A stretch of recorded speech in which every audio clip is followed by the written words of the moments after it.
ترکمنستان ترکمنستان یکی از کشورهای آسیای میانه به حساب می رود.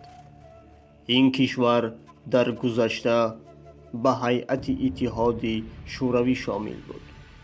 پس از برهم خوردن اتحاد شوروی این کشور استقلالیت کامل خود را به دست آورد.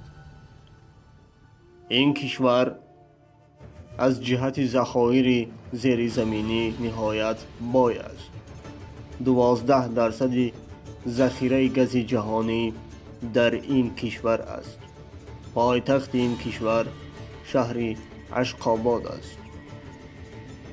پس از به دست آوردن استقلالیت کامل در سال 1991 پایتخت این شهر اشخاباد نام شهر سفید مرمرین را گرفت. این لقب را به این شهر دادند. این کشور در ساحل بحر خزر است. با قزاقستان، ازبکستان، ایران و افغانستان مرزی مشترک دارد. 93% اهالی این کشور مسلمانند.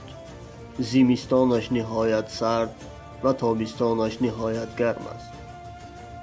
زمستانش تا -25 درجه خنک و تابستانش تا 50 درجه گرم می شود. اگر به تاریخ گذشته آنها نظر اندازیم، آنها در گذشته دور کوچی بودند. ترکمنها در خوراک‌های خود بیشتر از گوشت و برنج استفاده می‌برند. زبان ترکمنی را شخص با نام نیازوف زبان دولتی اعلام کرده بود.